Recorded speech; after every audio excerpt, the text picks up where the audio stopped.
करो पुत्र, अब बहुत हुआ। रोक दो अपने प्रभाव को। आप भी किसके छलाव में आ रही हैं माता? ये विवश होकर आपको महत्व दे रही हैं, क्योंकि अब मैं इनकी विपदा बन गया हूँ। किंतु क्यों पुत्र? रोक दो इसे। किसी की विपदा बनना तुमको शोभा नहीं देता, क्योंकि ऐसा कर तुम स्वामी को ही नहीं समस्त सृष्टि को दंडित कर रहे हो, और मुझे, अपनी माता को भी दंडित कर रहे हो। बस करो पुत्र, अब बहुत हुआ। रोक दो अपने प्रभाव को। रुक जाओ पुत्र।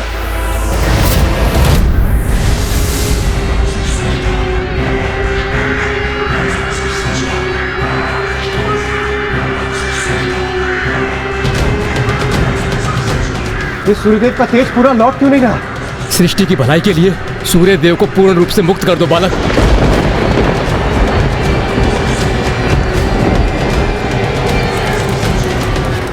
तुम्हारी माता मेरी ही प्रतिछाया है, इसलिए मैं भी तुम्हारी माता के समान ही हूँ। अपनी माता का अनुरोध सुनो पुत्र। रोक दो इस अनर्थ को। इसी में हम सभी का कल्याण निहित है पुत्र। अपनी माता का आदेश सुनो पुत्र। अपनी दृष्टि से उत्पन्न इस प्रभाव को लौटा दो।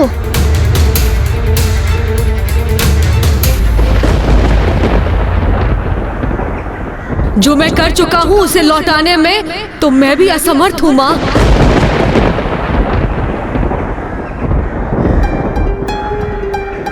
नहीं, ये नहीं हो सकता।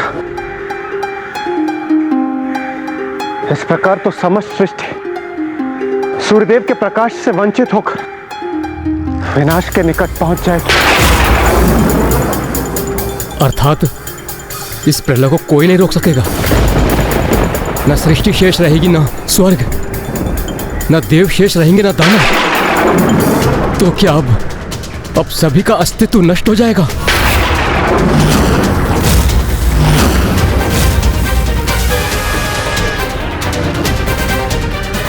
ये तुमने क्या किया पुत्र? अब ये जगत तुम्हारा किस नाम से परिचय प्राप्त करेगा? यही कहेगा ना कि तुम वो छाया पुत्र हो जिसने संसार से सूर्य देव को लुप्त कर प्रलय की स्थिति उत्पन्न कर दी है। और वो भी तभी संभव है जब कोई किसी का नाम लेने के लिए शेष रहेगा, अन्यथा अब तो सभी कुछ नष्ट हो जाएगा।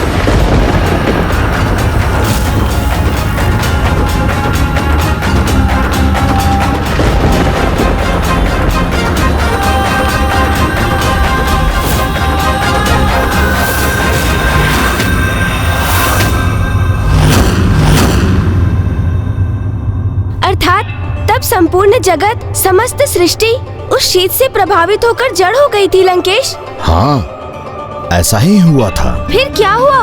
सब कुछ यथावत कैसे हुआ? इसमें कौन सहायक बना लंकेश? ऐसी विकट स्थिति में भला और कौन सहायक बन सकता था? लंकेश जी, जल।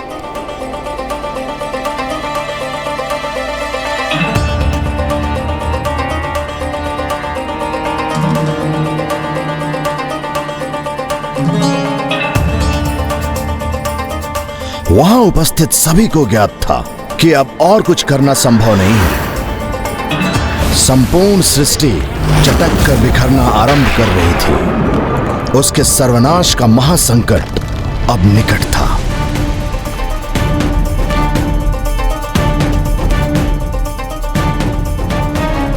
तब सभी ने मेरे प्रभु महादेव शिव शंकर शंभु का स्मरण किया और सभी ने मिलकर उनका स्तुति गान आरंभ किया।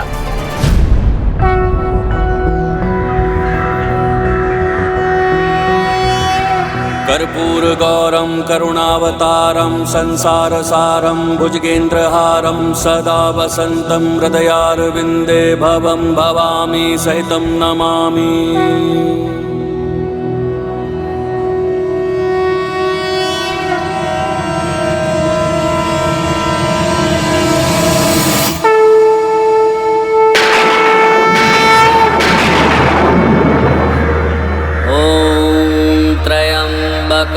यजामहे सुगंधिं पुष्टिवर्धनम् उर्वारुकमिव बन्धनामृत्यैर्मुक्ष्यमामृता ॐ त्र्यम्बकं यजामहे। बालक शनि, जिसे कुछ समझ में नहीं आ रहा था कि वो क्या करे, तभी वो अकस्मात ही वही दिव्य स्तुति उच्चारित करने लगे जो सूर्यदेव कर रहे थे। ॐ त्र्यम्बकं यजामहे सुगन्धिं पुष्टिवर्धनम् उर्वारुकमिव बन्धनात् मृत्युर्मुक्ष्यमामृतात् ॐ त्र्यम्बकं यजामहे सुगन्धिं पुष्टिवर्धनम्। इस दिव्य मंत्र के उच्चारण से जिस अनुपम शक्ति और भक्ति का संचार हो रहा है वो मुझे अत्यंत प्रभावित कर रहा है।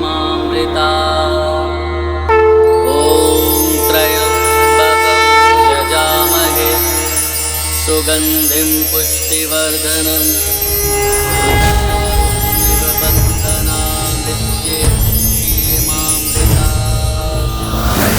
सदाशिवं नमामि हे उमापति जय नीलकंठ जय अनंत नमोस्तुते नमोस्तुते।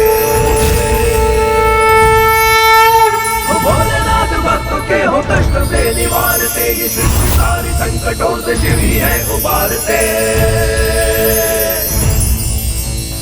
ओम नमः शिवाय, ओम नमः शिवाय, ओम नमः शिवाय, ओम नमः शिवाय, ओम नमः शिवाय, ओम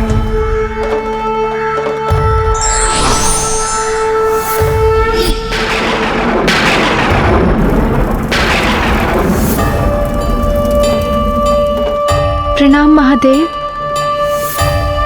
आपके दर्शन पाकर मैं कृतार्थ हुई। महादेव प्रणाम। महादेव प्रणाम महादेव।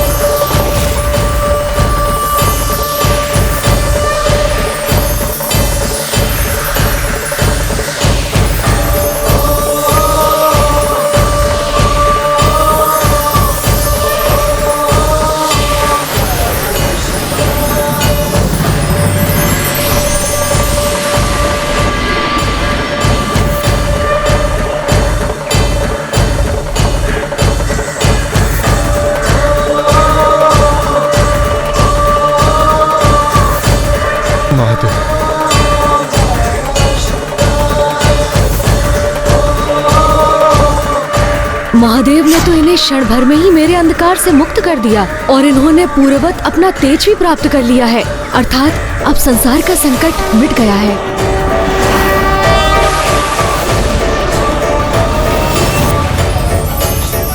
महादेव की, जगत पिता महादेव की, जगत पिता महादेव की, महादेव की, जगत पिता महादेव की।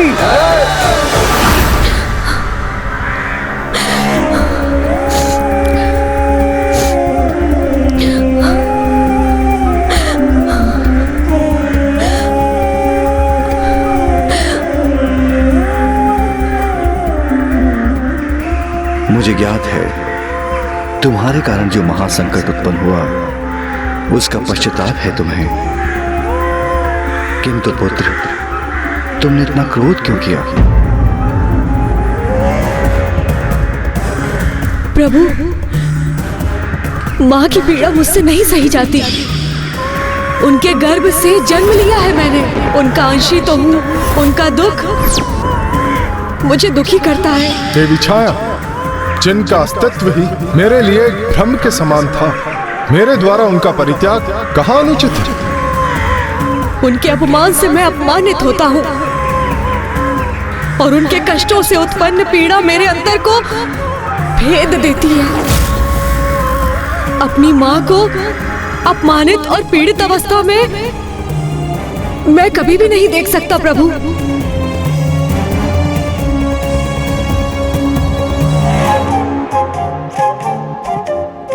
तुम्हारी ऐसी अद्भुत मातृ भक्ति का साक्षी बन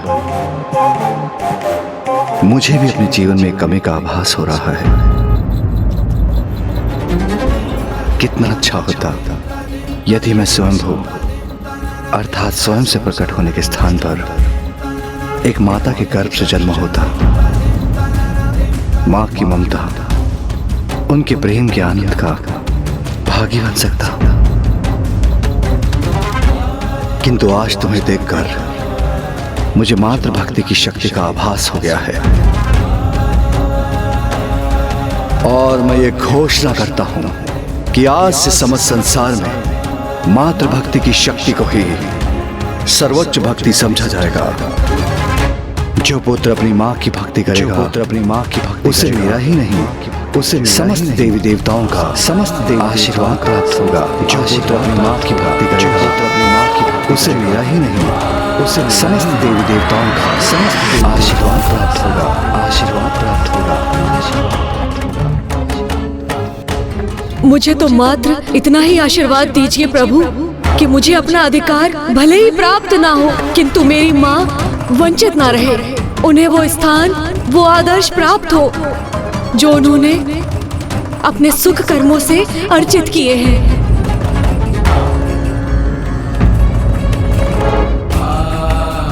सूर्यदेव, ऐसे प्रतापी मातृभक्त पुत्र को और ऐसी महान माता को जिसने ऐसे सहयोग पुत्र को जन्म दिया हो, उनको उनके अधिकार देने से नकार रहे हैं अब अत्यंत महान व्यक्तित्व और अति उत्तम जीवन मूल्य है इन दोनों माता पुत्र के।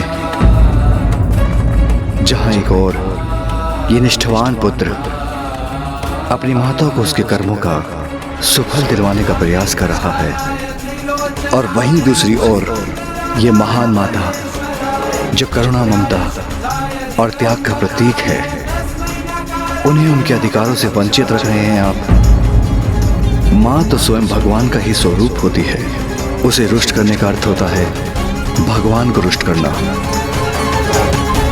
मुझे क्षमा कर दीजिए महादेव, मुझसे बहुत बड़ी भूल हो गई, किंतु मैं अपनी इस भूल को सुधारने में तनिक भी विलंब नहीं करूंगा भगवान।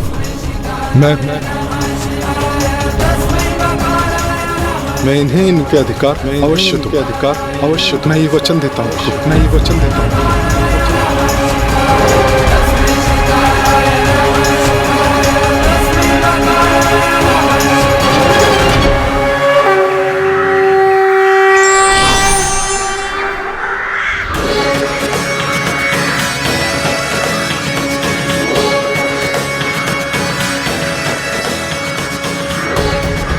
मुझे क्षमा करना देवी, क्षमा करना पुत्र। आज समस्त देवताओं की उपस्थिति में मैं देवी छाया को अपनी अर्धांगिनी और शनि को अपने पुत्र के रूप में सहर्ष स्वीकार कर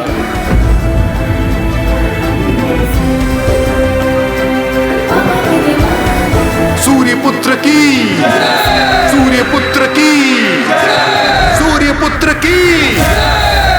बालक हो, ना समझ हो, इसीलिए ऐसी अनुचित मांग रख रहे हो। और जिस प्रकार तुम व्यवहार कर रहे हो एक उद्दंड, एक पथभ्रष्ट बालक के समान, तो तुम्हें तो अपने पुत्र का अधिकार देने का कोई प्रश्न ही नहीं उठता। मुझे चेतावनी देने का दुस्साहस कर रहे हो। अपनी माँ की आज्ञा का पालन करना भी नहीं सीखा तुमने, उद्दंड बालक।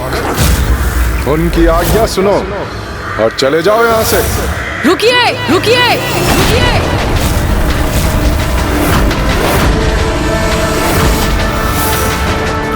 मुझे ये स्वीकार नहीं, मुझे ये स्वीकार नहीं।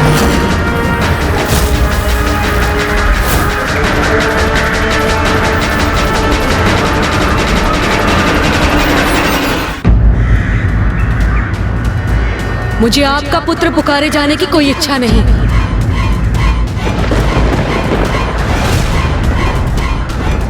आज आप सभी के समक्ष इस भरी सभा में मेरी माँ को अपनी अर्धांगिनी के रूप में स्वीकार किया, इतना पर्याप्त है मेरे लिए।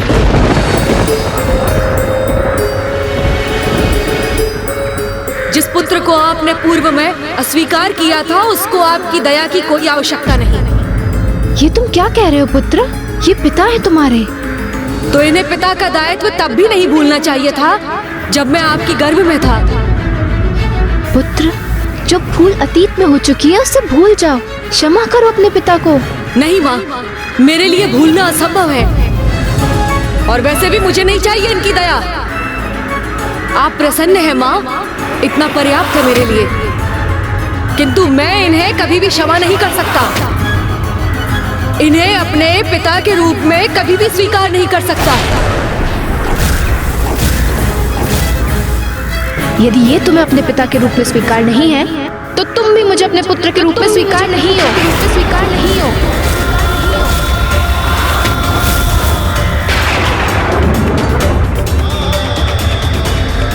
हाँ, यदि ये तुम्हारे पिता नहीं तो मैं इनकी अर्धांगिनी तुम्हारी माता कैसे हो सकती हूँ?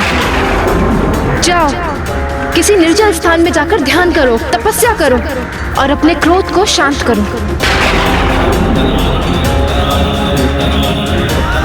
तब मेरे पास लौट कर आना और इन्हें अपने पिता के रूप में स्वीकार करना। तभी मैं तुम्हें पुनः अपने पुत्र के रूप में स्वीकार करूंगी, अन्यथा मुझे कभी मां मत पुकारना।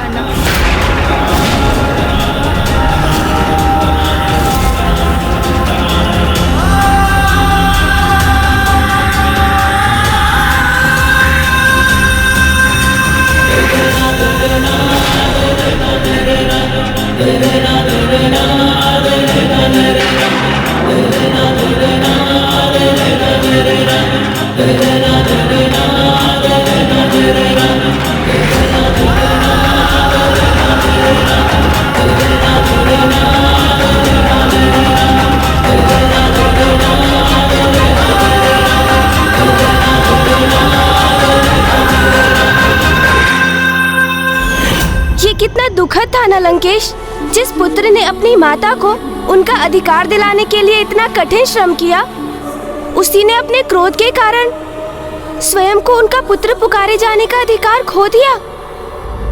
किंतु मातृभक्त होने के कारण शनिदेव अपनी माता का आज्ञा पालन करने हेतु उसी क्षण तपस्या के लिए निकल गए।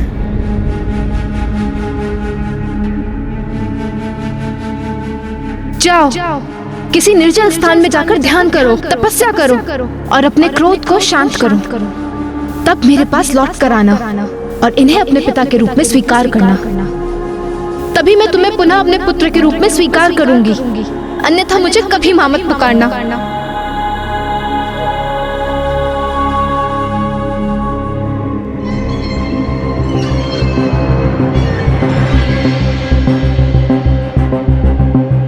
ओम नमः शिवाय, ओम नमः शिवाय।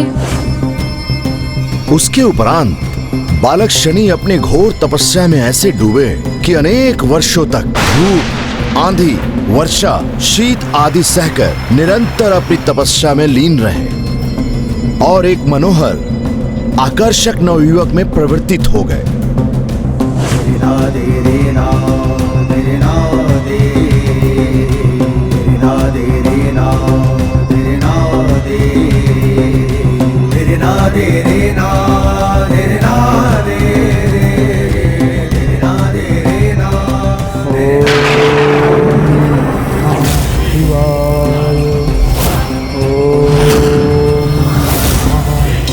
फिर कुछ समय उपरांत एक दिवस जब वो सदा के समान अपनी भक्ति में लीन थे, तो वो एक स्त्री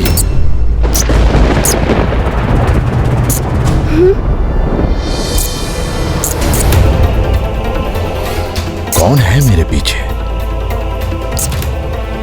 कहीं से तो ध्वनि आई थी।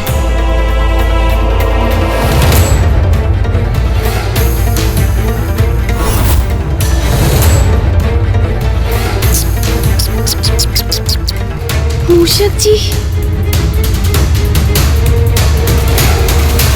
अरे लंकेश जी, आप इतने समय से मुझे कथा सुना रहे हैं।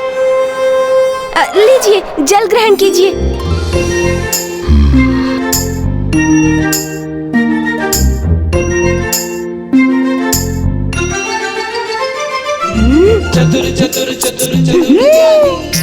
मूषक जी भी ना शांत रहकर कोई कार्य भी नहीं कर सकते।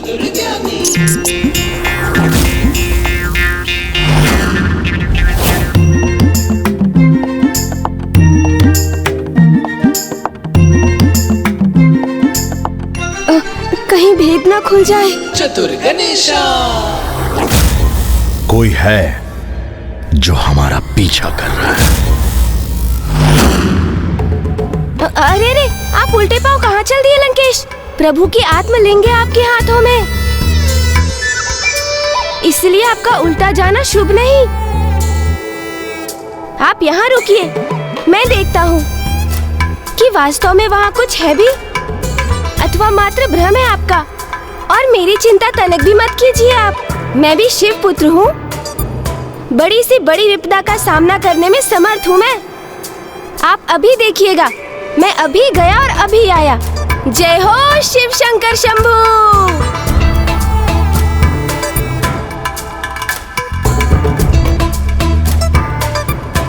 मूषक जी। प्रभु। मूषक जी, धीरे स्वर में कहिए। यदि लंकेश तक हमारा स्वर पहुंच गया तो मेरी वो योजना व्यर्थ हो जाएगी जिसके लिए मैंने आपको यहाँ बुलाया है। योजना? कैसी योजना प्रभु? लंकेश को पीछे से धक्का देने की योजना। आप पीछे से धक्का देंगे उन्हें? मूषक जी, मैं नहीं, आप धक्का देंगे उन्हें। मैं प्रभु। ओहो मूषक जी, अब आप इतना अभिनय सम्राट मत बनिए और वही कीजिए जैसा मैं कह रहा हूँ। आप अवश्य प्रयास कर रहे हैं प्रभु। अब कहाँ वो कैलाश पर्वत को अपने स्थान से हिलाने में सक्षम लंकेश रावण, और कहाँ मैं उनके और मेरे आकार में कितना भेद है ये नहीं देखा प्रभु आपने? हे गौरी पुत्र गणेश, कुछ दिखा आपको वहाँ? लंकेश जी, कोई नहीं है यहाँ। यहाँ तो मात्र एक साधारण सा मूषक है।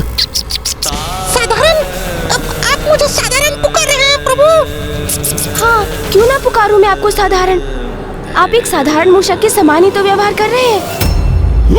भयभीत हो उठे हैं आप इस लंकेश से। मैं भयभीत होने वालों से मैं कहाँ हूँ प्रभु? कितनी बार तो मैंने आपकी भी सहायता की है प्रभु। तो फिर एक बार पुनः अपने शौर्य का परिचय दीजिए मूषक जी। उचित है प्रभु। सोच लीजिए, कोई शंका तो नहीं है ना आपके मन में? कुछ नहीं लंकेश, भयभीत तो नहीं होंगे ना आप मूषक जी? नहीं प्रभु, भयभीत क्यों होऊंगा मैं? कदापि नहीं। गणेश जी, क्या मैं आऊँ वहाँ? नहीं लंकेश जी, आप रुकिए, मैं आ रहा हूँ ना। अब आप तैयार रहिएगा मूषक जी। जी प्रभु। लीजिए, आ गया मैं। चतुर गणेशा। और लंकेश जी, आपको वहाँ जाने की कोई आवश्यकता नहीं। एक छोटे से मूषक को छोड़ वहाँ तो कोई नहीं था लंकेश। आपको पूर्ण विश्वास तो है ना? हाँ अवश्य लंकेश, आप चिंता मत कीजिए। वैसे भी आपको देखकर किसमें इतना साहस होगा कि वो आपके निकट भी चला आएगा, क्योंकि अब तो ये सर्वज्ञात है कि आपने अपनी भुजाओं से संपूर्ण कैलाश को उठा लिया था। इसलिए आपको चुनौती देने का दुस्साहस भला कौन कर सकता है लंकेश? हम रुक क्यों गए लंकेश जी? निरंतर कथा कहते हुए आगे बढ़ते रहिए ना, अन्यथा आपको लंका पहुंचने में विलंब हो जाएगा। हाँ, तो मैं कहा था? आपने कहा था कि शनिदेव एक आकर्षक नवयुवक में परिवर्तित हो गए थे, और वो तो अभी भी अपनी तपस्या में लीन ही थे कि एक दिवस एक अत्यंत सुंदर राजकुमारी गंधर्वराज चित्रसेन की पुत्री देवी मंदा की दृष्टि वन विहार करते समय शनिदेव पे पड़ी और उन्हें देखते ही वो प्रभावित हो गए। आशा है मूषक जी अपने कार्य में लग चुके होंगे।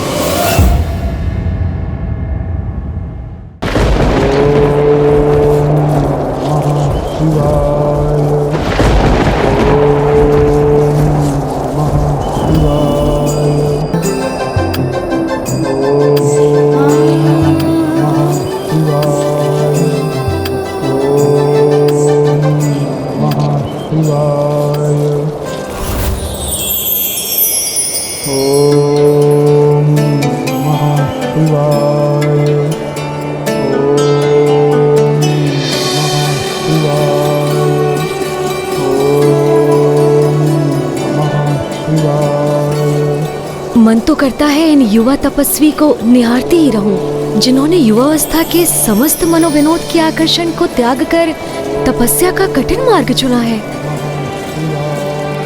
राजकुमारी मंदा को तो युवा तपस्वी शनि को देखते ही उनसे प्रेम हो गया और उन्होंने निर्णय लिया, मैं यहीं रहकर इन तपस्वी की सेवा करूंगी और मुझे विश्वास है कि जब इनका तप पूर्ण हो जाएगा तब ये मुझे अपनी अर्धांगिनी के रूप में अवश्य स्वीकार करेंगे।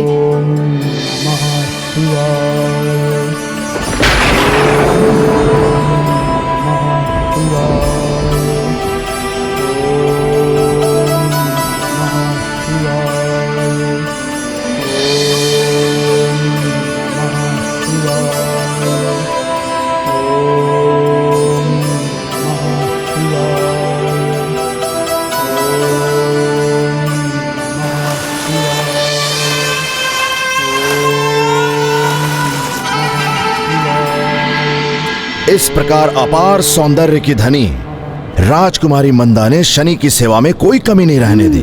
अर्थात मूषक जी तैयार है।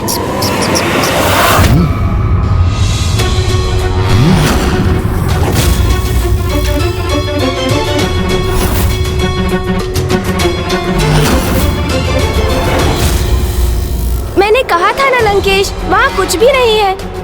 आप तो बस मुझे कथा सुनाते रहिए।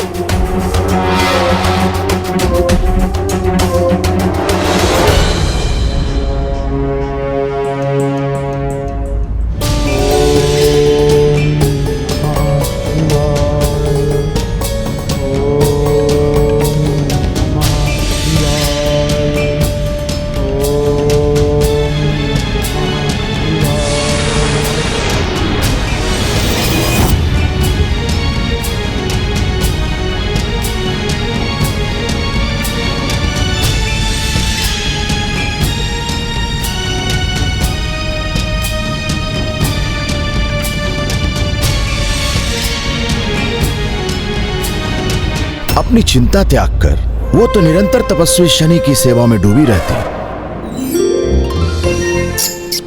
विकट दुविधाओं का समाधान तो आपका ये मूषक ही प्रदान करता है प्रभु। आप देखिएगा आपके आदेश अनुसार कैसे धक्का देता हूँ मैं इस लंकेश को। किंतु शनि तो अपनी तपस्या में ही लीन रहे। उन्हें तो जैसे आभास ही नहीं था कि अत्यंत सुंदर राजकुमारी एक साधारण सेविका के समान उनकी सेवा कर रही है। सब कुछ इसी प्रकार चलता रहा, किंतु एक दिवस महाबवंडर आया। फिर क्या हुआ दशानन? वही जिसका भय था।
शिवाय। ओम नमः शिवाय।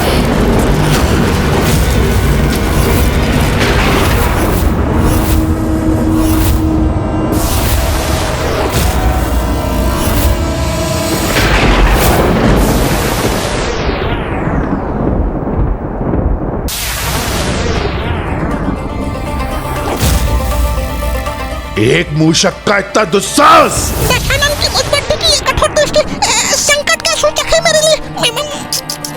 मूषक जी को दशानन से कैसे सुरक्षित करूं मैं? इस विशालकाय दशानन से इस प्रकार उलझना उचित नहीं। मुझे अपनी दिशा परिवर्तित करनी होगी।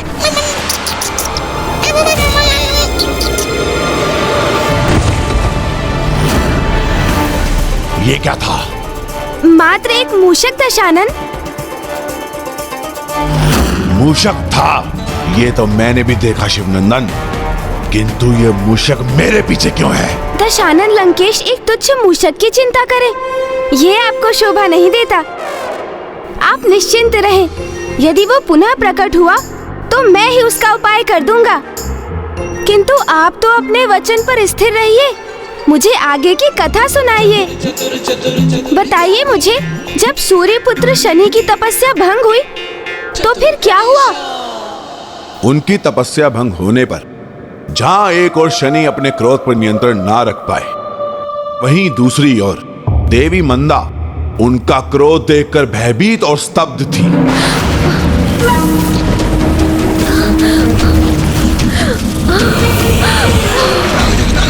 ओम नमः शिवाय। ओम नमः शिवाय। क्षमा है महान शिव भक्त, मुझे क्षमा करें। आपकी तप में व्यवधान डालने का आशय नहीं था मेरा, मुझे क्षमा करें।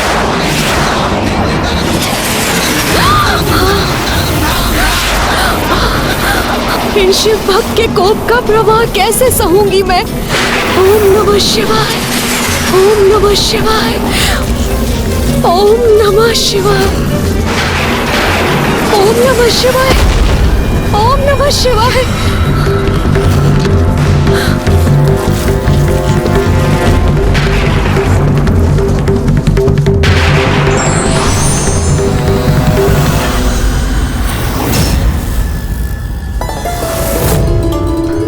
अद्भुत, मुझे आहत नहीं किया इन तेजस्वी शिव भक्त ने, अपितु अपने प्रभाव से इस झाड़ीदार पौधे को मुझसे दूर किया जो मुझे कष्ट पहुंचा रहा था।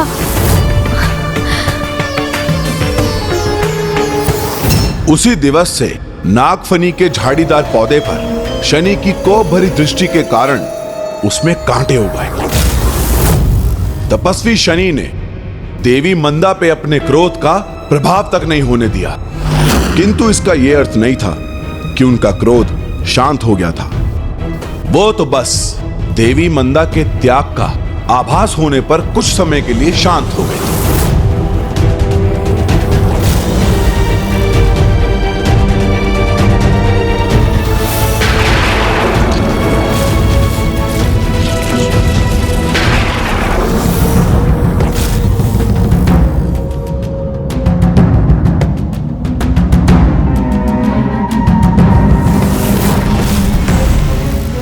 इस पौधे को अपनी पृष्ठ पर लेकर इन देवी ने इसे मुझ तक पहुंचने से रोका, जिससे ये मुझे कोई हानि न पहुंचा सके।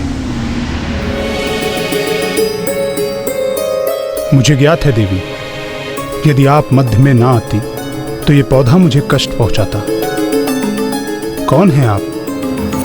हे तपस्वी, मैं मंदा हूँ, गंधर्व राज चित्रसेन की पुत्री। जिस दिवस से मैंने आपको यहाँ तपस्या करते हुए देखा है, मैं आपकी सेवा करने के लिए प्रेरित हो गई हूँ।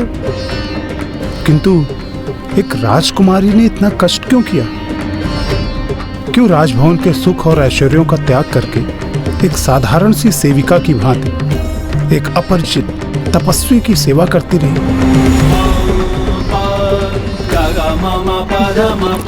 क्योंकि युवा अवस्था में तो सभी का रुझान सुख ऐश्वर्य प्राप्त करने का होता है, किंतु उस आयु की भ्रामक अवस्था से आप तनिक भी प्रभावित नहीं थे।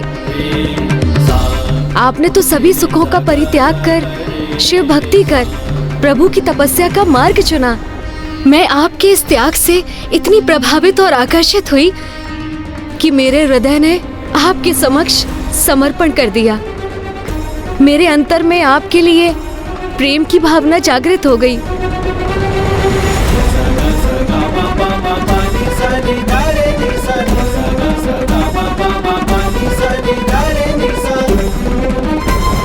अवश्य कोई स्वप्न देख रहे हो तुम, अन्यथा तुम्हारे समान तपस्वी से कोई भला कैसे प्रेम कर सकता है जिसे स्वयं के क्रोध पर ही नियंत्रण नहीं है। मैं तुम्हारा मन तुम्हें सचेत कर रहा हूँ, स्पष्ट बता रहा हूँ तुम्हें कि ये वास्तविकता नहीं है, अपितु स्वप्न है।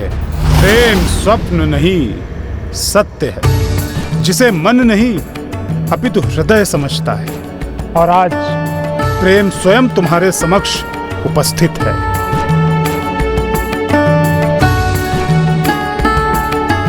जाओ, इसे स्वीकार कर लो। और क्या तुम नहीं चाहते कि ऐसी सुंदर युवती तुम्हारी अर्धांगिनी बने? इनके मुख की मुस्कुराहट कदाचित मेरे लिए शुभ संकेत है। यदि मैं मान भी लूं कि ये सत्य है, तो तुम अपने हृदय में उन देवी के प्रति प्रेम उत्पन्न मत होने देना, क्योंकि तुम भला प्रेम की कोमलता कहाँ समझ सकोगे। तुम अपने साथ साथ इन देवी का जीवन भी दुष्कर बना दोगे। अब इनकी मुस्कुराहट लुप्त क्यों हो गई? प्रेम सीखा नहीं जाता, वो तो व्यक्ति के भीतर का भाव होता है, जो उचित समय पर नेत्रों के भाव से प्रकट होता है। और वही तो हो रहा है आज तुम्हारे साथ। इनके मुख का भाव स्थिर क्यों नहीं हो रहा है? इसका क्या अर्थ समझूं मैं? क्या तुम अपने क्रोध से परिचित नहीं हो? स्मरण करो, यदि इन देवी ने तुम्हारे आराध्य प्रभु महादेव का नाम ना लिया होता, तुम उस नागफनी के पौधे के स्थान पर इन देवी को अपने कोप का भागी बनाते। प्रेम तो क्रोध को भी अपने वश में कर लेता है, क्योंकि जब मन में प्रेम होता है तो वहाँ क्रोध के लिए कोई स्थान नहीं बचा। ये सत्य नहीं है, मिथ्या है ये अपने मन का। मेरा कहा मानो, ये तुम्हारे संपूर्ण जीवन का प्रश्न है। तो भ्रमित करता ही है, किंतु तुम मत उलझो उसके भ्रम के जाल, मत नकारो प्रेम को, स्वीकार करो उसे। अन्यथा ऐसी दिव्य सुंदरी का साथ पाने का सौभाग्य खो दोगे तुम, जिनकी आंतरिक सुंदरता उनकी बाहरी सुंदरता से भी अधिक है।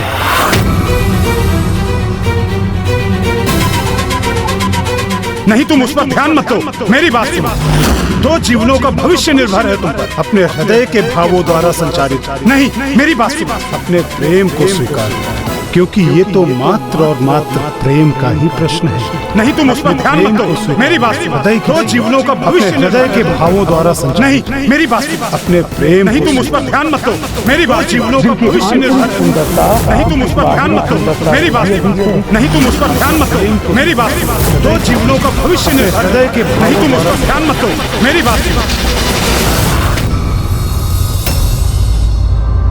हे देवी, मैं आपके सौंदर्य और आपके करुणामयी स्वभाव से अत्यंत प्रभावित हूँ, किंतु मुझे अभी तक ये स्पष्ट नहीं है कि आप मेरी सेवा करके मुझसे चाहती क्या है, क्योंकि मैं तो आपको कुछ भी देने में असमर्थ हूँ। इस छाया पुत्र शनि के पास भला है ही क्या?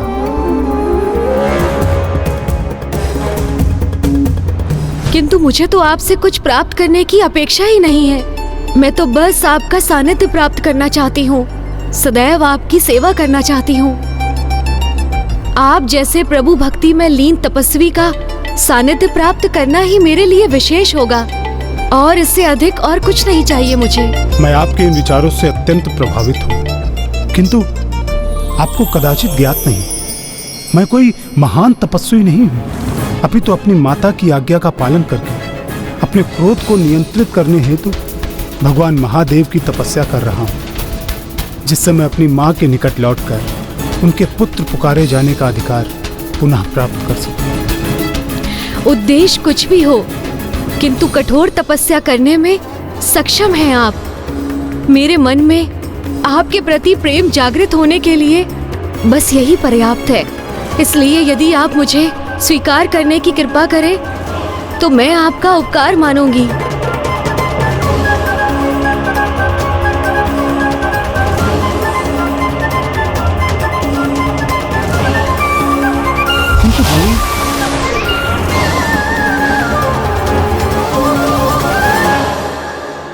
देवी, मैं आपको अपनी अर्धांगिनी के रूप में स्वीकार करूंगा, किंतु उससे पूर्व एक अवस्था का पूर्ण होना अनिवार्य है। ऐसी कौन सी अनिवार्य अवस्था का उल्लेख किया शनिदेव ने?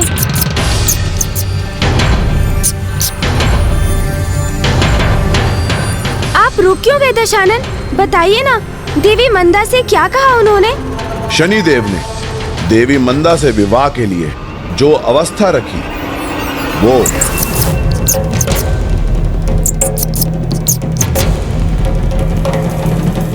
वो दुष्ट मूषक अभी भी हमारा पीछा कर रहा है। प्रतीत होता है वो हमारे हाथों ही अपनी मृत्यु चाहता है। दशानन जी, ये क्या कह रहे हैं आप? आपके हाथों में महादेव के आत्मलिंग है, इसलिए हिंसा के ऐसे अशुभ वचन मत कहिए। जाने दीजिए उसे। होगा कोई अज्ञानी मूषक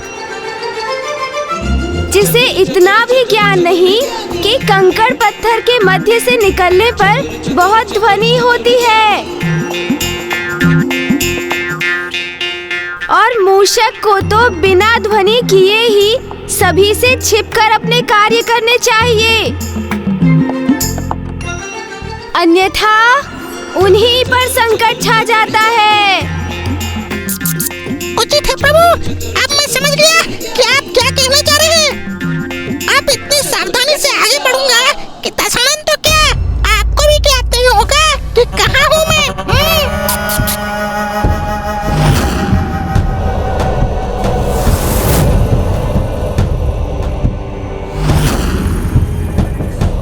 मुझे ज्ञात है वो दंड मूषक अवश्य यहीं कहीं छिपकर हम पर अपनी दृष्टि साध रहा है, तो सर्वप्रथम उसका अंत करना ही उचित होगा। फिर आगे बढ़ते हैं। लंकेश जी, एक छोटे से तुच्छ से मूषक के ऊपर इतना समय व्यर्थ करने का क्या लाभ दशानन जी? और वैसे भी अभी तो आपको मुझे प्रभु शिव की अनेक कथाएं सुनानी है, क्योंकि प्रभु शिव शंकर शंभू के सबसे बड़े भक्त का सानिध्य पाकर भी उनके मुख से शिव कथाओं का श्रवण ना किया तो क्या किया? ये तो उचित कह रहे हैं शिवनंदन। महादेव का सर्वोच्च सर्वश्रेष्ठ महाभक्त तो मैं ही हूँ। तो हे महाशिव भक्त, कृपा कर मुझे ये बताइए कि फिर क्या हुआ? ऐसी कौन सी अवस्था रख दी थी शनि जी ने?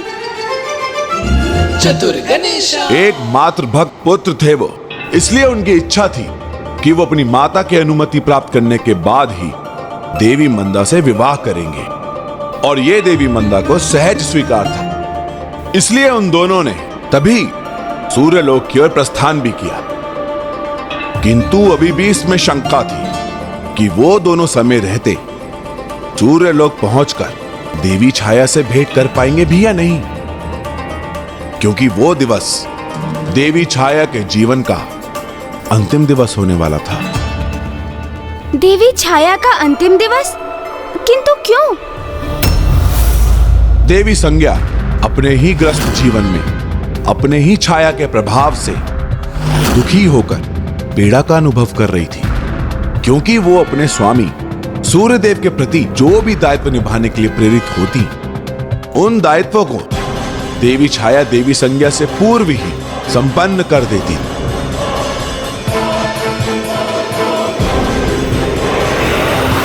देवी छाया,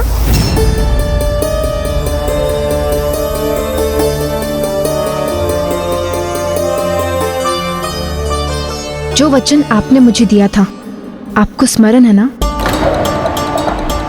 आपकी छाया होने के नाते आपके प्रत्येक आदेश का पालन करना मेरा धर्म है। आपको मेरे पति और संतानों के प्रति मेरे सभी दायित्व निभाने होंगे। मेरे पति सूर्यदेव के साथ आपको गृहस्थ जीवन का निर्वाह करना होगा।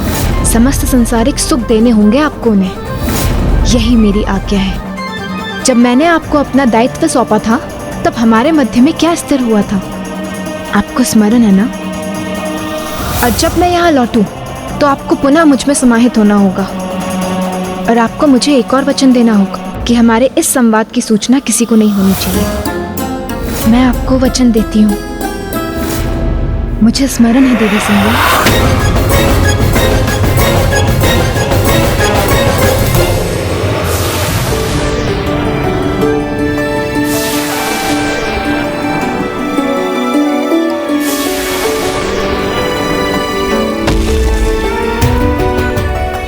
हम सूर्य लोक पहुंच गए हैं देवी। अब भवन के अंदर प्रवेश करते ही मेरी भेंट मेरी मां से होगी। तो आज वो दिवस आ गया है। मैं आपको आदेश देती हूँ कि आप मेरी प्रतिछाया होने का धर्म निभाएं और मुझ में पुनः समाहित हो जाएं। मेरे समस्त आदेशों का पालन करने का वचन दिया था आपने, जिसे आप कदापि भंग नहीं कर सकती।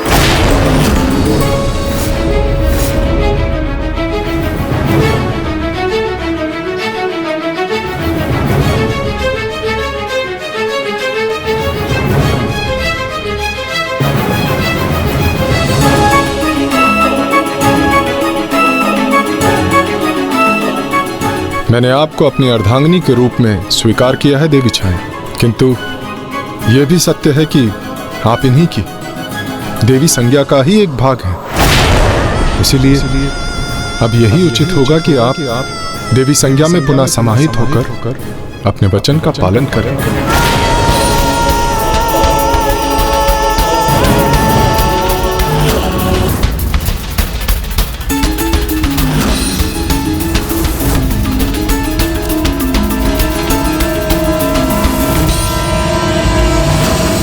स्मरण कीजिए देवी छाया, स्वयं कहा था आपने कि मेरे आदेश का पालन करना ही आपका धर्म है। अब उस धर्म का पालन कीजिए। अवश्य देवी संज्ञा, आपकी छाया होने के नाते आपके प्रत्येक आदेश का पालन करना मेरा धर्म है। कहिए, आपका क्या आदेश है? मेरे यहाँ लौटने तक आपको देवी संज्ञा बनकर यहाँ रहना होगा, और जब मैं यहाँ लौटूं तो आपको पुनः मुझ में समाहित होना होगा।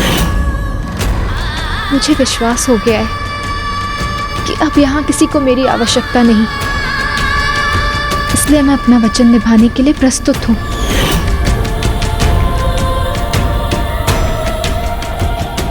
माँ, मैं छाया पुत्र शनि अपनी माता का अधिकार और उनका श्रेय उन्हें दिलाने आया हूँ। जाओ, किसी निर्जल स्थान में जाकर ध्यान करो, तपस्या करो और अपने क्रोध को शांत करो। तब मेरे पास लौट कर आना और इन्हें अपने पिता के रूप में स्वीकार करना।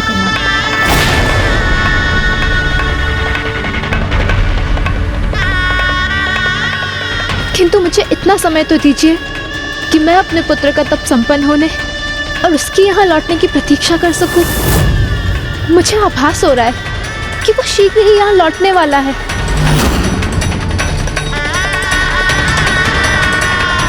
मैं आपको वचन देती हूँ कि एक बार अपने पुत्र शनि से भेंट कर लूं, उसे अपने अंग से लगाकर अपना आशीर्वाद दे दूं, फिर उस दिवस के अंत होने से पूर्व ही मैं आप में समाहित हो जाऊंगी। किंतु आपका पुत्र शनि आपको कहीं जाने नहीं देगा।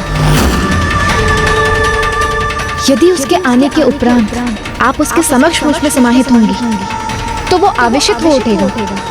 पूर्व में आपके अपमान के भान से विचलित होकर उसने क्या किया था, इसका तो आपको ज्ञान है ना। और वो पुनः मुझे अपनी माता और स्वामी को अपना पिता मानने से अस्वीकार कर देगा।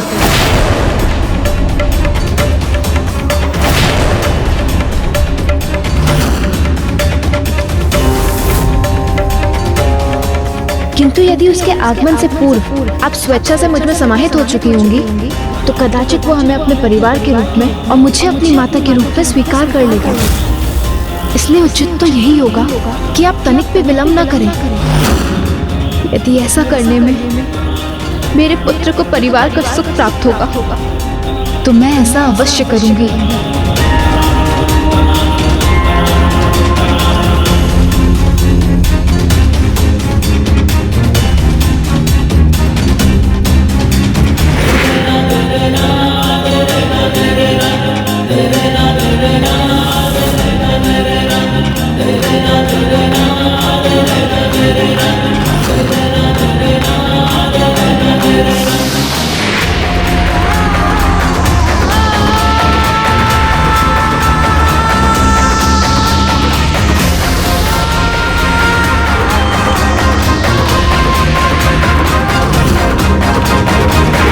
माँ, माँ, माँ।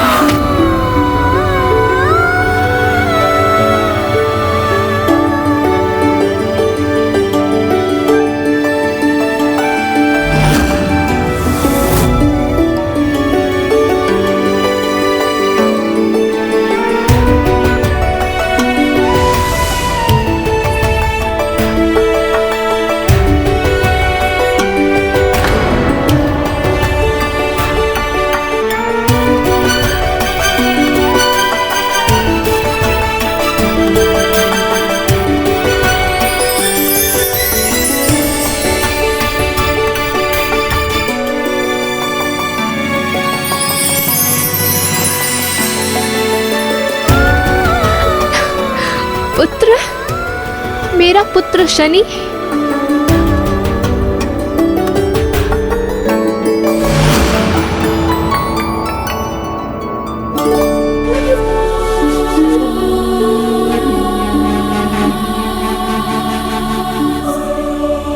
प्रणाम पिताजी, प्रणाम माता संज्ञा।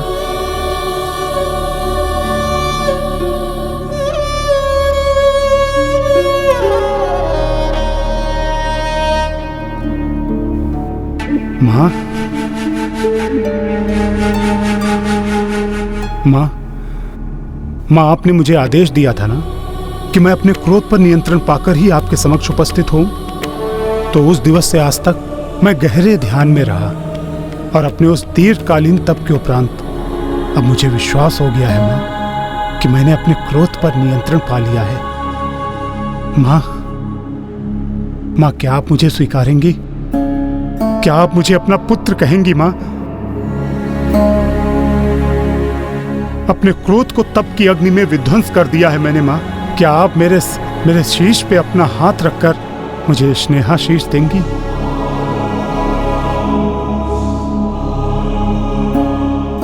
चाहिए देवी छाया, आपका पुत्र आपको पुकार रहा है, आशीर्वाद दीजिए उसे।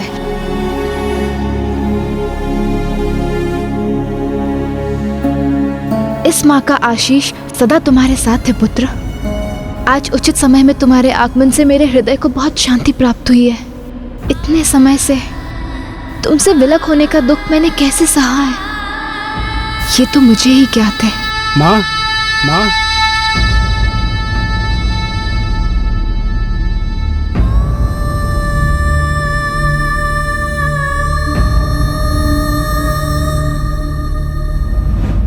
अंततः मातृभक्त पुत्र शनि जी को उनकी माता की ममता का सुख पाने का अवसर प्राप्त हो ही गया। हाँ, किंतु ये सुख अधिक समय तक कहाँ रहने वाला था, क्योंकि जैसा कि मैंने कहा, वो देवी छाया के लिए अंतिम दिवस जो था। अंतिम दिवस?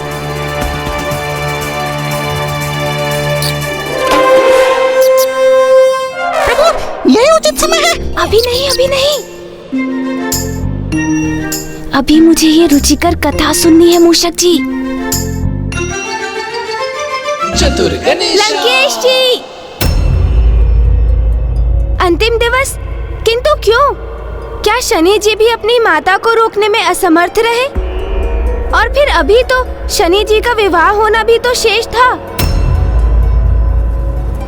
लंकेश जी, लीजिए, जल ग्रहण कीजिए।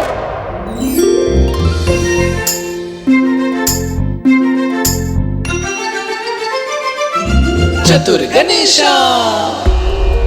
उनके विवाह में तो कोई बाधा नहीं आई और देवी छाया को भी ये ज्ञात था कि अब उनके पास अब समय शेष नहीं है। तो उन्होंने इस प्रस्ताव को तत्काल ही स्वीकार कर लिया, क्योंकि वो तो प्रस्थान करने हेतु दृढ़ निश्चय ले चुकी थी। अब हमारे विवाह के उपरांत हमारा ये परिवार एक सुखमय जीवन व्यतीत करेगा।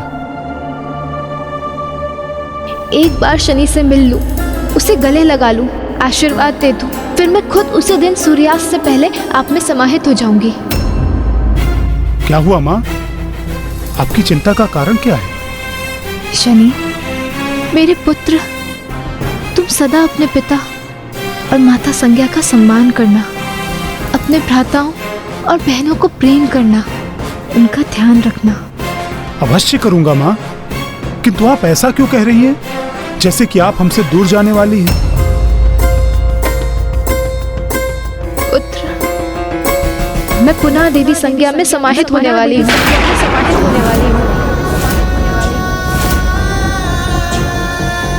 नहीं माँ, कदापि नहीं। नहीं पुत्र, मुझे जाना ही होगा। नहीं माँ, नहीं नहीं, मैं आपको स्वयं से दूर नहीं जाने दूंगा माँ। मैं आपको कहीं जाने नहीं दूंगा माँ, कहीं जाने नहीं दूंगा। मैं देवी संज्ञा की छाया ही तो थी, इसलिए मुझे पुनः उनकी छाया का रूप धारण करना होगा।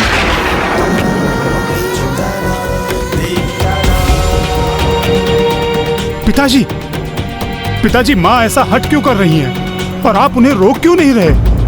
क्या कारण है पिताश्री? आपने माँ से कुछ कहा है क्या?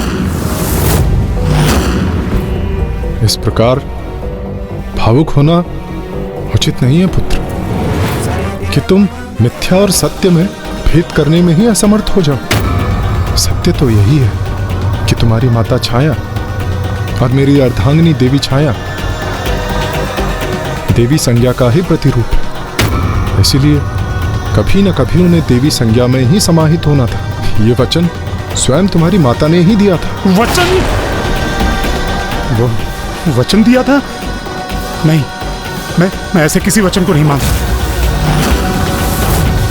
और आप उन्हें स्वयं से दूर करने के अनुचित कारण क्यों ढूंढ रहे हैं? मेरी माँ इसी रूप में क्यों नहीं रह सकती पिताश्री? क्यों नहीं रह सकती मेरी माँ इसी रूप में? वो देवी संज्ञा की ही छाया है। अर्थात ये कैसी दुविधा है? मेरी सहभागिनी मूल रूप से एक होकर भी मेरे साथ दो समान रूपों में रह रही हैं। क्यों ना वो एक होकर मेरी और अपनी इस दुविधा को दूर करे? और ये स्थिति देवी संज्ञा के लिए भी कितनी कष्टप्रद है। क्या हमें उनका विचार नहीं करना चाहिए? उनकी स्थिति, उनकी पीड़ा का विचार क्यों करूं मैं, जिन्होंने स्वयं अपने स्वामी को मेरी मां को सौंपा था, और आज जिनके कारण आप मेरी मां का परित्याग करने को प्रस्तुत हैं क्योंकि दुविधा होती है आपको? मेरे शब्दों को अन्यथा मत लो पुत्र। मैं बस ये कहने का प्रयास कर रहा हूं, जब दोनों एक ही हैं तो उनके दो रूप होने की क्या आवश्यकता है? क्यों ना वो एक ही रूप में मेरी सहभागिनी बने? इसलिए तुम देवी छाया को मत रोको। तो मैं अपनी मां को अवश्य रोकूंगा, अवश्य रोकूंगा मैं अपनी मां को।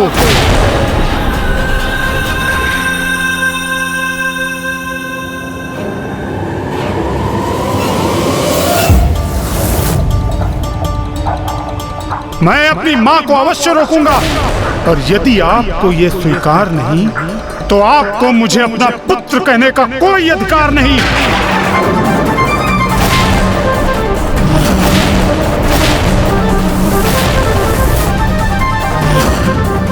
क्यों मेरी माता के अस्तित्व को मिटाने का हठ कर रहे हैं आप?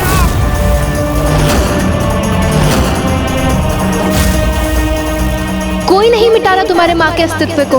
देवी छाया का अस्तित्व मेरी छाया के रूप में ही था, वो सदैव वही बनकर रहेंगी। तो छाया रूप में ही रहने देना चाहिए था उन्हें ये शरीर, ये आत्मा, ये हृदय क्यों दिया जो आज पीड़ा से आहत है? और मेरे लिए वो छाया नहीं है, मेरी माँ है। माँ, मेरे पिता की अर्धांगिनी है वो, और आज आपको उनसे समस्या हो रही है। तो इसका विचार आपने उस समय क्यों नहीं किया जब आपने उन्हें अपनी गृहस्थी सौंपी थी? वो मूर्त रूप ही क्यों प्रदान किया जिसे आज आप स्वयं नष्ट करने पर स्थिर हैं? वो मेरी भूल थी, और तब जो मुझसे भूल हुई थी उसे मैं आज सुधार रही हूँ पुत्र। भूल? तो अब मेरी माँ मात्र भूल है आपके लिए? क्रोधित मत हो पुत्र, मैं भी तुम्हारी माता ही। नहीं, कुछ नहीं है आप मेरी।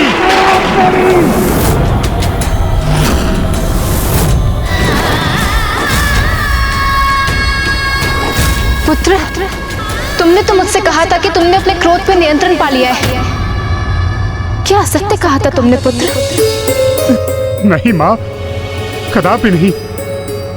किंतु माँ, आपके साथ जो कुछ भी हो रहा है वो उचित नहीं है। माँ रुक जाइए, मत जाइए माँ। नहीं देवी छाया, अब आपका और रुकना उचित नहीं। आज इस जटिल समस्या का अंत होना ही चाहिए। किंतु आप देखना यह है कि आप किसके शब्दों का मान रखती हैं। अपने स्वामी का आदेश मानती है या अपने पुत्र का?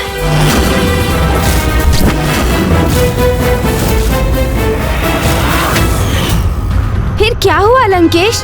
माता छाया ने क्या उत्तर दिया? क्या माता छाया ने अपने पुत्र का कहा मान लिया अथवा अपने वचन का पालन किया? बताइए ना लंकेश, फिर क्या हुआ?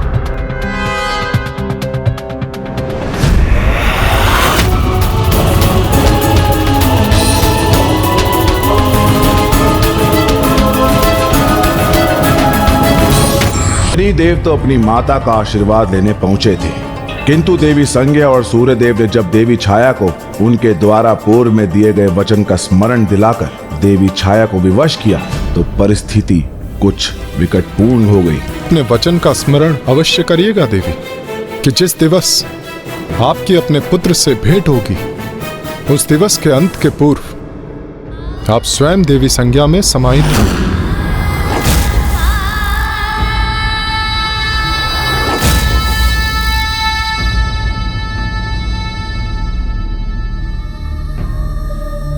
पुत्र, मैं तुम्हारा अनुरोध स्वीकार नहीं कर सकती।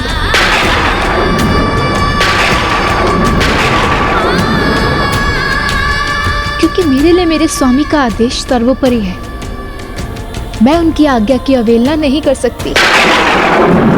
स्वयं तुम्हारा अस्तित्व भी तो इन्हीं से है, तो इनके आदेश को नकार कर मुझे रोकने का क्या अधिकार है? नहीं माँ, आप ऐसा नहीं करेंगी माँ। पुत्र, अपना ध्यान रखना। माँ, मैं आपको तुम्हें सौगंध है पुत्र।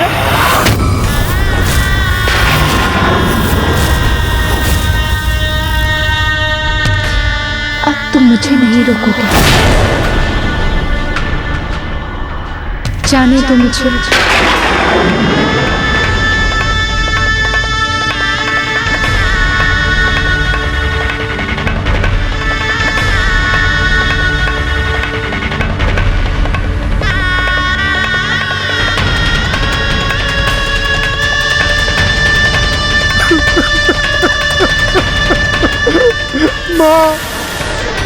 माँ रुक जाइए।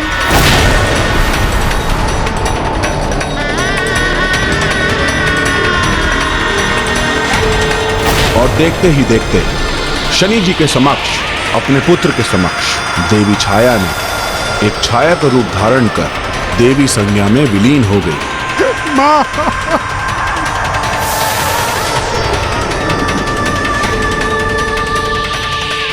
माँ,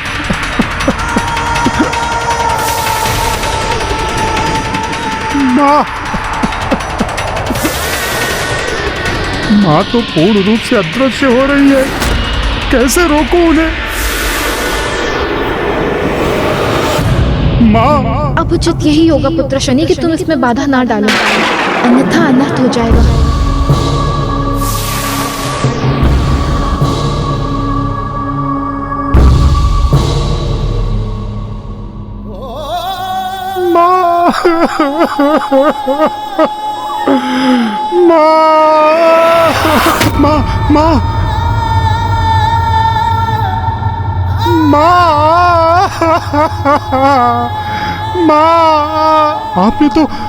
आपने तो कहा था कि एक बार मैं अपने क्रोध पर नियंत्रण पालूं तो आप मुझे पुनः स्वीकार कर लेंगी माँ, मेरे साथ रहेंगी। किंतु ये कैसा साथ है माँ? न आपका स्पर्श है, न आपका आशीष है, और न ही आपकी ममतामयी आंचल की छांव का आनंद ले सकता हूँ मैं माँ। मुझे क्यों छोड़ के चली गई माँ? माँ,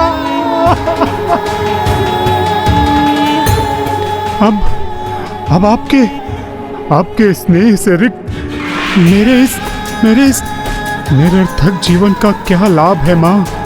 क्या लाभ है?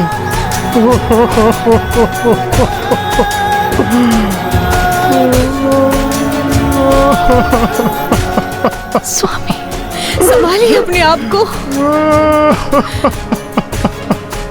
संभालिए अपने आप को स्वामी। स्वामी, माँ,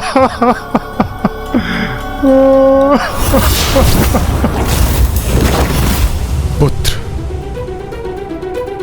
मैं तुम्हारा दुख समझता हूं, किंतु तुम्हारा परिवार तो अभी भी तुम्हारे साथ ही है।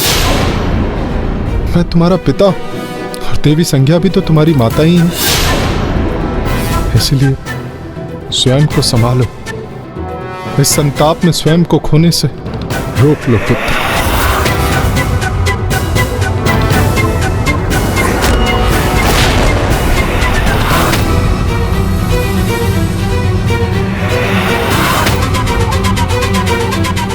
आपको मुझे नहीं, उन्हें रोकना चाहिए था।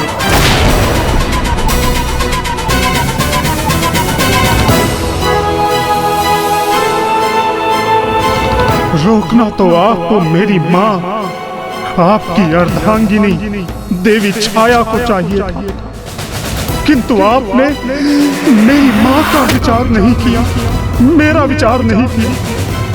अपने स्वार्थ से भरकर केवल स्वयं का और देवी संज्ञा का विचार किया और अनाथ कर दिया मुझे, अनाथ कर दिया। नहीं पुत्र, स्वयं को अनाथ मत कहो। हम हैं ना तुम्हारे माता पिता। बस! आज आपने अपने माता पिता होने का अधिकार खो दिया है, इसीलिए मैं आपके मुख से एक भी शब्द नहीं सुनना चाहता।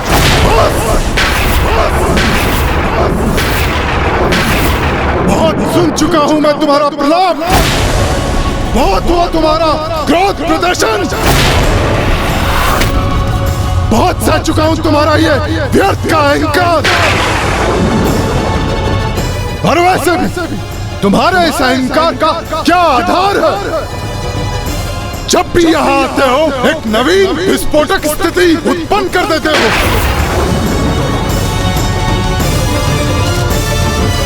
मैं निरंतर तुम्हें अपना पुत्र पुकार कर तुम्हारे दुख को शांत करने का प्रयास कर रहा हूं और तुम निरंतर मुझे अपमानित किए जा रहे हो। जैसे तुमसे महान तो कोई है ही नहीं, तुमसे महान तो कोई है ही नहीं। तो बताओ मुझे ऐसा क्या गुण है तुम्हारा जिसके कारण तुम स्वयं को इतना असाधारण मानते हो? ऐसा क्या प्राप्त किया है तुमने अपने जीवन में? बताओ मुझे। देखो, मुझे देखो, मैं प्रतिदिन एक भीषण विलंब किए बिना उचित समय पर जगत की सेवा के लिए उपस्थित होता हूं। सभी को मेरी ही ऊर्जा से प्राण शक्ति प्राप्त होती है। इसीलिए एक प्रकार से सृष्टि को गतिमान रखने में मेरी भूमिका है। और तब भी मुझे कोई अभिमान नहीं। और तुम क्या हो? तुम आज तक किसी विशेष योग्यता का परिचय नहीं दिया तुमने। फिर भी ज्ञात नहीं किस बात का तुम्हें इतना अभिमान, इतना दम है। बताओ मुझे, अस्तित्व ही क्या है तुम्हारा देवी छाया और मेरे पुत्र होने के अतिरिक्त?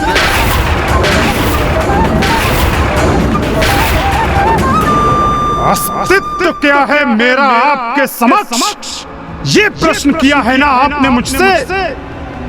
सुनिए, उचित समय आने पर मैं आपको इसका उत्तर दूंगा। मैं आपको अपना अस्तित्व सिद्ध करके दिखाऊंगा। आपसे भी ऊंचा स्थान होगा मेरा, आपसे भी ऊंचा स्थान होगा मेरा, आपसे भी ऊंचा स्थान होगा मेरा। और अब इस छाया पुत्र शनि को आपकी छाया में रहना स्वीकार नहीं, ऐसा कदापि नहीं होगा, क्योंकि ये छाया पुत्र शनि इस जगत में अपना परिचय स्वयं स्थापित करेगा।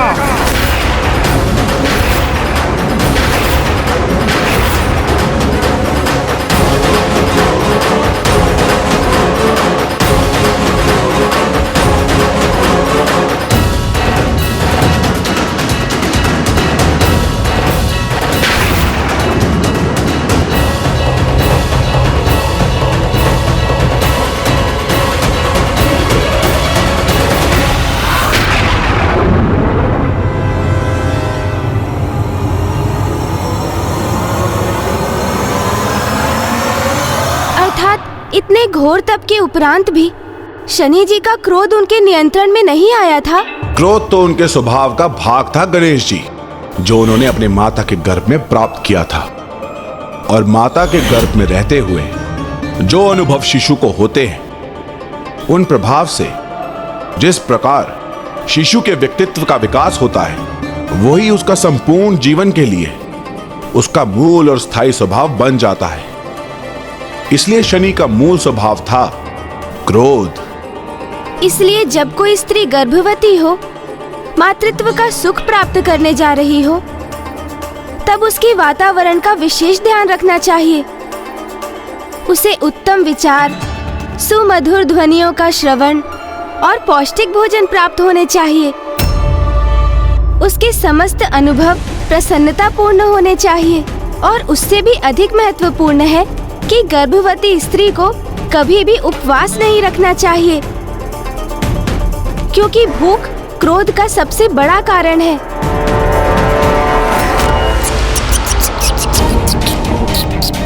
ये लीजिए, जल ग्रहण कीजिए।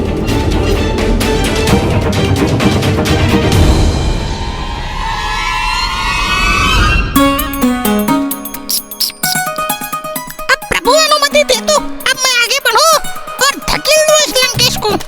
यही उचित अवसर है मूषक जी। प्रभु।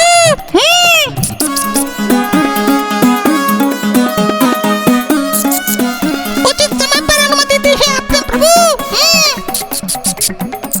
इस संकरे पथ पर मेरे द्वारा इस दशानन को धकेले जाते ही प्रभु के हाथ में इस विशाल टीले पर स्थापित हो जाएंगे और लंकेश दशानन सीधे उस खाई में जाकर गिरेंगे। अपने अत्यधिक क्रोध के कारण शनिदेव एक बात तो भूल ही गए थे कि देवी मंदा उनके साथ ही थी।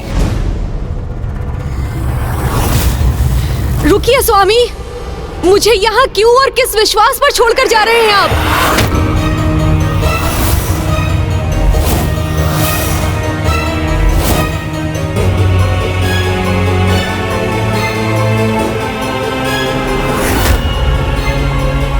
क्या मेरा भी वही परिणाम होगा जो आपकी माता का हुआ था?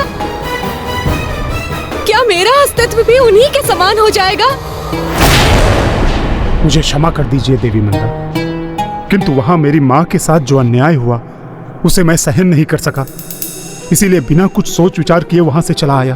तो क्या ये भी भूल गए आप कि वहां आपके साथ मैं भी थी? मुझे भी भुला दिया आपने? नहीं देवी मंदा, कुछ समय के लिए तो मैं स्वयं को भी भूल गया था। मेरा मन अत्यंत विचलित था, मेरी मना स्थिति मेरे नियंत्रण में नहीं थी, अन्यथा मुझसे ऐसी भूल नहीं होती। मैं भला आपको कैसे भूल सकता हूँ? यदि आप सत्य कह रहे हैं तो मेरे साथ विवाह कर अपने कथन को प्रमाणित कीजिए। मैं आपसे विवाह अवश्य करूंगा देवी, किंतु किंतु किंतु क्या? किंतु उसके पूर्व तब करना होगा मुझे, अपने स्वतंत्र अस्तित्व का निर्माण करना होगा, प्रमाणित करना होगा मुझे अपने। मेरा अर्थ है सूर्य देव के समक्ष।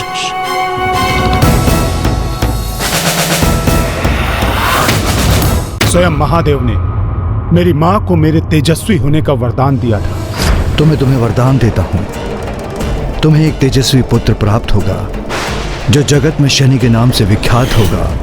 अब महादेव ही मेरा मार्गदर्शन करेंगे, मुझे उचित मार्ग दिखाएंगे। और मुझे पूर्ण विश्वास है कि इस कठोर तप के उपरांत मैं इतना शक्तिशाली और महान बनकर वापस लौटूंगा जिसकी कल्पना करना भी सूर्यदेव के लिए कठिन होगा। इसलिए देवी, मुझे तपस्या पर जाना अत्यंत आवश्यक है। फिर मेरा क्या होगा? एक और नवीन कारण ढूंढ लिया मुझसे विवाह ना करने का। किंतु मैंने आपको अपना सर्वस्व मानकर आपकी सेवा की, आपकी पूजा की।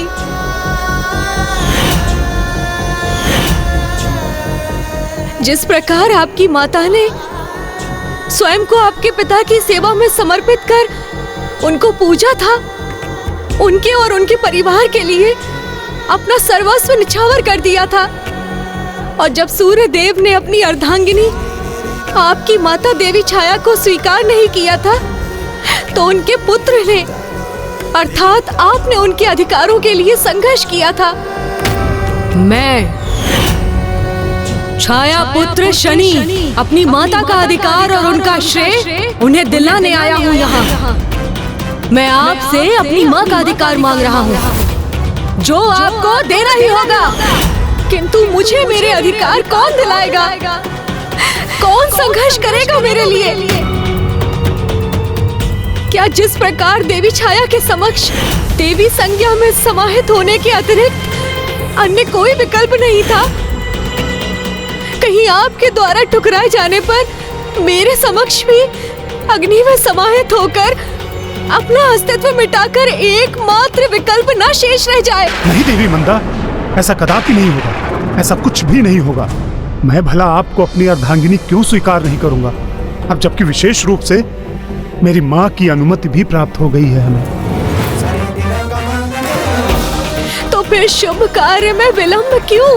मेरे साथ मेरे पिताश्री के पास चलिए, उनसे मांग लीजिए मेरा हाथ, कर लीजिए मुझसे विवाह। तो फिर शनि जी ने देवी मंदा से क्या कहा? तपस्या अथवा विवाह, दोनों में से किसका चुनाव किया उन्होंने?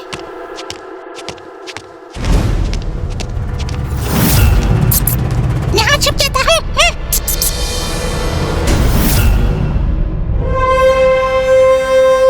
लंकेश जी, इस प्रकार बार बार पीछे क्यों देख रहे हैं आप? ओह, प्रतीत होता है पुनः इस तुच्छ मूषक से भयभीत हो रहे हैं। किंतु ये क्यों नहीं समझते आप कि यदि वो आपका पीछा कर भी रहा है तो भी वो आपको कोई क्षति पहुंचाने में कहाँ सक्षम है? और आपको तो ज्ञात है ना कि शुभ कार्य में आगे बढ़ते समय पीछे नहीं, दृष्टि सदैव आगे की ओर ही रहनी चाहिए, अन्यथा वो कार्य संपन्न नहीं होता। दशानन हूं मैं, ना ही किसी देवता और ना ही किसी दानव का भय है मुझे।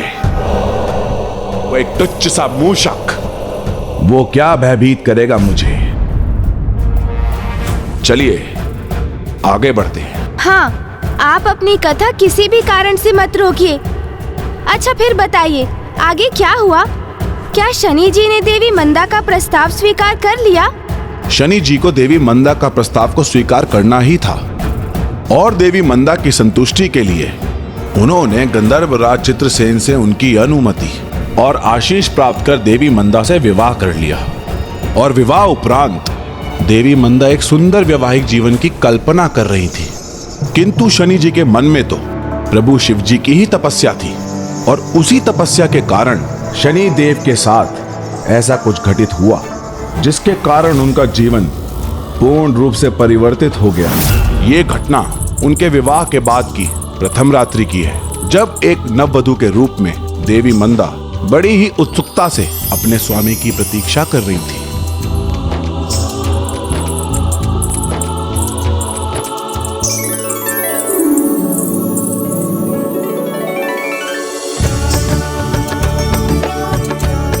अब स्वामी किसी भी समय यहाँ आते ही होंगे। मेरे आभूषण, मेरा संपूर्ण श्रृंगार सब उचित तो है ना? मेरी तो यही इच्छा है कि मेरे स्वामी मुझे जब भी देखें तो बस मंत्र मुग्ध हो जाएं। मैं तो कब से मंत्र मुग्ध हूँ प्रिय।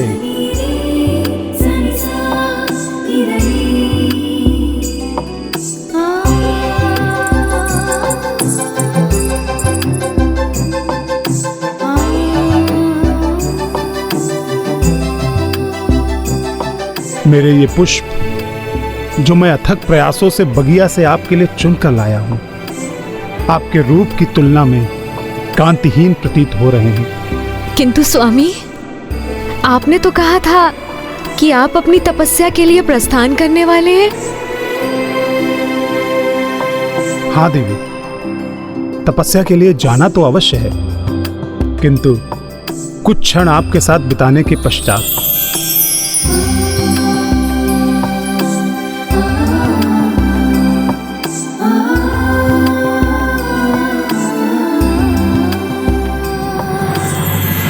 आज का दिवस हमारे जीवन का एक विशेष दिवस है। आज के इस विशेष दिन पर मैं आपके साथ समय बिताए बिना कहाँ जा सकता था।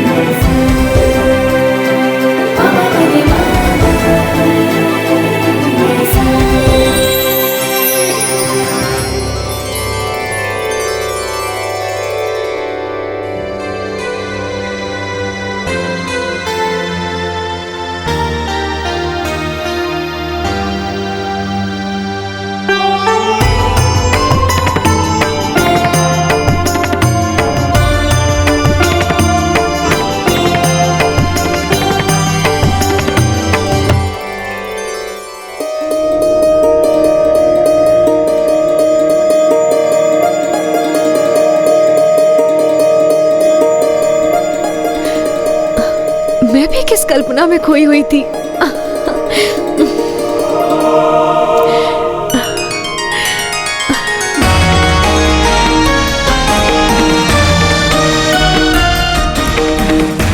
ओम नमः शिवाय। ओम नमः शिवाय।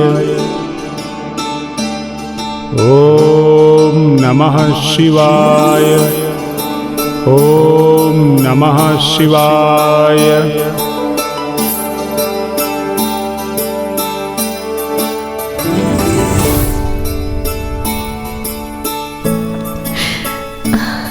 स्वामी अब अवश्य मेरी ओर मुख करेंगे और मुझे देखेंगे। ओम नमः शिवाय। ओम नमः शिवाय। ओम नमः शिवाय।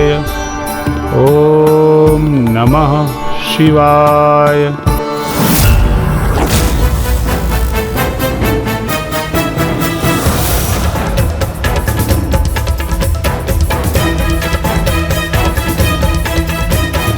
स्वामी की दृष्टि तो एक क्षण के लिए भी मेरी ओर नहीं हुई।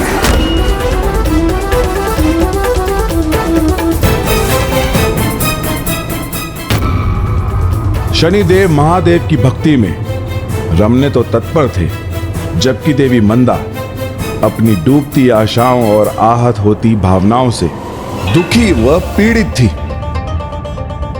देवी मंदा अपने स्थान पर उचित थी और शनिदेव अपने स्थान पर। कुछ अनुचित था तो मात्र उस समय की परिस्थिति।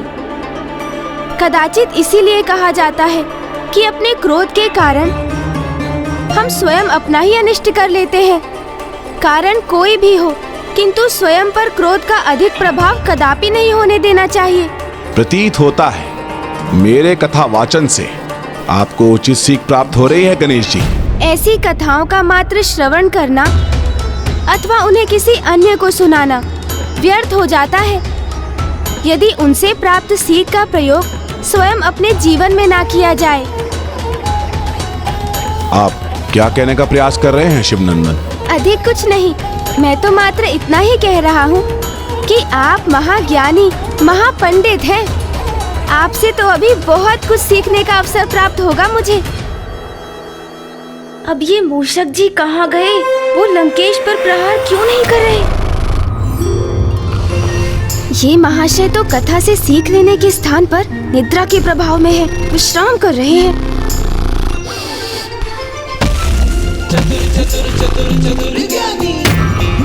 क्या हुआ गणेश जी? नहीं नहीं, कुछ नहीं दशानन, ये लीजिए, जल ग्रहण कीजिए।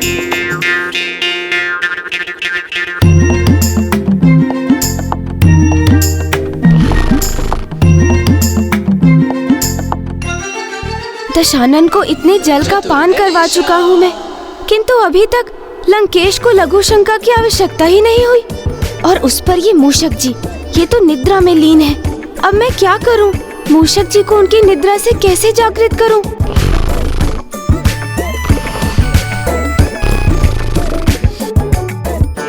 लंकेश जी, आगे बढ़ने के पूर्व हमें प्रभु का नाम लेना चाहिए। अब तो ऊंचे स्वर में चित्कार कर ही नहीं जगाना होगा। जय हो शिव शंकर शंभू, जय शिव शंकर शंभू, जय हो जय शिव शंकर शंभू, जय हो शिव शंकर शंभू, जय शिव शंकर शंभू, जय हो शिव शंकर शंभू, जय हो शिव शंकर शंभू, जय हो शिव शंकर शंभू। मूषक जी भी ना।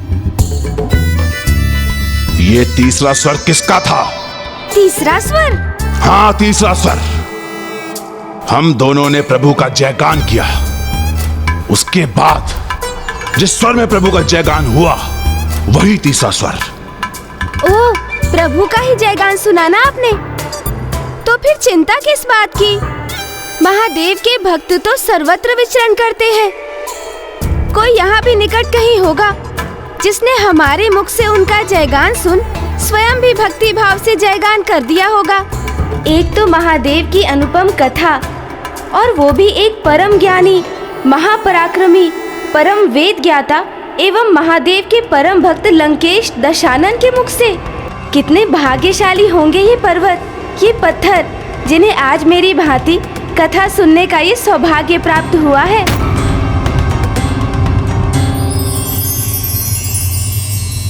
ओम नमः शिवाय, ओम नमः शिवाय, ओम नमः शिवाय। स्वामी तो मात्र अपने प्रभु की भक्ति में लीन है। उनके लिए तो मेरा अस्तित्व, मेरी प्रतीक्षा और मेरे अगाध प्रेम का कोई अर्थ ही नहीं है। ओम नमः शिवाय, ओम नमः शिवाय। आप और आपका प्रेम दोनों सर्वथा अद्भुत ही है। मैंने अपना सर्वस्व आप पर निछावर कर दिया, किंतु आपने मेरी इतनी सी भी सुध न ली कि एक बार अपनी दृष्टि से मुझे देख भी लेते। आपकी नवविवाहिता, आपकी अर्धांगिनी संपूर्ण रात्रि आपकी प्रतीक्षा करती रही, किंतु आपने एक बार भी उसको नहीं देखा। वर्षों से इस अवसर का, इस दिवस की मैंने प्रतीक्षा की, किंतु आपने एक बार भी नहीं देखा। आपकी ये अर्धांगिनी आपको ये श्राप देती है कि अब से आप जिस पर भी अपनी सीधी दृष्टि डालेंगे, उसका सर्वनाश होगा, उसका सर्वनाश होगा।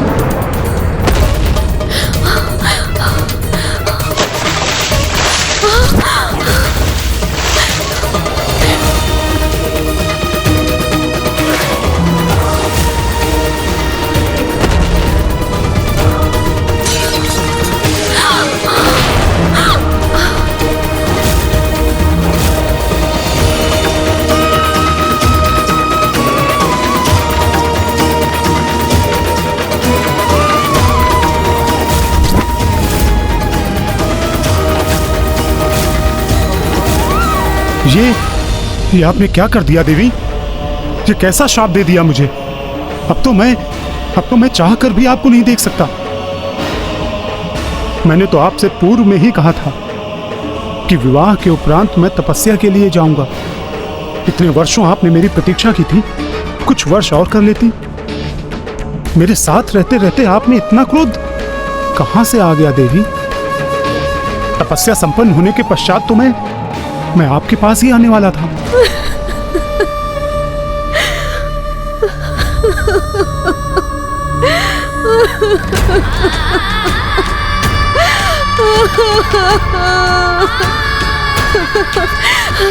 मैंने ये क्या कर दिया स्वामी? दुर्भाग्यवश ये मुझसे क्या हो गया? शांत हो जाइए देवी, कदाचित यही विधि का विधान है या फिर मेरे कर्मों का फल। आज आपने अपने माता पिता होने का अधिकार खो दिया है, इसीलिए मैं आपके मुख से एक भी शब्द नहीं सुनना चाहता। किंतु अब मेरी उस चुनौती और प्रतिज्ञा का क्या जो मैंने सूर्य देव के समक्ष लिए थे? मैं आपको अपना अस्तित्व सिद्ध करके दिखाऊंगा। आपसे भी ऊंचा स्थान होगा मेरा। और अब इस छाया पुत्र शनि को आपकी छाया में रहना स्वीकार नहीं। ओह, ये आपने क्या कर दिया देवी? अब मैं इस श्राप के साथ जीवन कैसे बिताऊंगा? कैसे उन महान लक्ष्यों को प्राप्त करूंगा जिसके लिए मेरा जन्म हुआ है?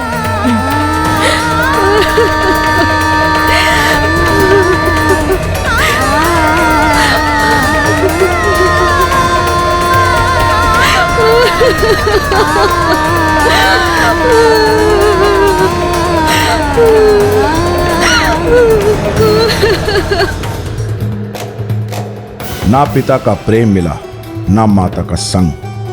परिस्थितियां कुछ ऐसी बिगड़ी कि पत्नी को पाकर भी मिला तो मात्र एक श्राप। अभी तो और भी कई झंझावत आने शेष थे, शनि के जीवन में भी एवं शनि के कारण और भी कईयों के जीवन में भी।